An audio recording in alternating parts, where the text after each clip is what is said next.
Mit navn er Birgit Jordansen. Jeg er ekstern lektor her på CBS og underviser på HD i organisation og ledelse. Der er rigtig mange ledere ude i både den private og den offentlige sektor, som selv har taget en HD i organisation og ledelse. Og det betyder, at de kender HDO'en. De ved, at den har et højt fagligt niveau.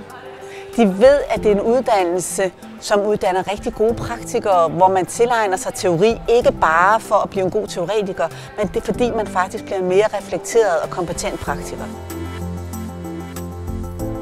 Det er vigtigt i dag for virksomheder, at de har ledere og medarbejdere, som tør at handle uanset hvad. Som tør at være i uenighed, som tør at være i kaos og kompleksitet. Og lige præcis det er det, du får med fra uddannelsen. Du får en forståelse af, hvorfor det er, at mennesker ser så forskelligt på virkeligheden, og hvordan man godt kan handle sammen på trods af den forskellighed. Du lærer at planlægge, men du får samtidig en forståelse af, at planlægningen meget ofte ikke holder, og det vil sige, at det bliver nødvendigt at improvisere. Og noget af det, du får med fra uddannelsen, det er, at du bliver klogere på, hvordan improviserer jeg klogt i øjeblikket, og du lærer ikke at være bange for det, at det er nødvendigt at improvisere. Vi gør utrolig meget for at kombinere praksis og teori. Det er ikke interessant at læse teori for teoriens skyld. For det første så er praksis altid omdrejningspunktet, når vi mødes og har fælles workshops, men derudover er der en række hjemmeopgaver, og det er der sådan set både på første og andet år. Og alle de her hjemmeopgaver tager udgangspunkt i din praksis. Det vil sige, at der skal du bruge teori for studiet til at analysere et problem fra din praksis. Noget af det særlige ved vores studie, som sikrer en meget stor fleksibilitet og som gør, at du kan få det passet til sammen med et travlt arbejdsliv, det er, at vi har weekendundervisning.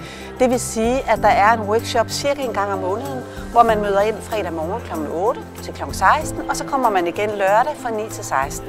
Og så går der en måned, før vi har workshop sammen igen. Det vil sige, at det eneste, der binder dig på studiet, det er de her 2 dage hver måned.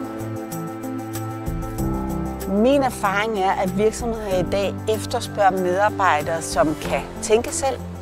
Det vil sige medarbejdere, der tør at træffe beslutninger, som tør at handle. Også i situationer, hvor det måske ikke er helt klart, hvilken vej der er den rette at gå.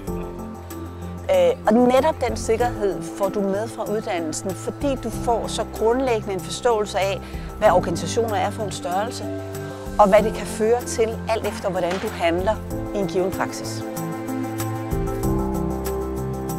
Jamen, dem, der har interesse i at læse HDO, er en meget bred skare, og det tror jeg er noget af det særlige ved HDO. Vi har ham, der allerede er filialchef i Nordea. Vi har hende, der sidder i Nykredit og gerne vil være leder. Vi har hende, der sidder i HR-afdelingen ved Novo og gerne vil komme videre inden for HR.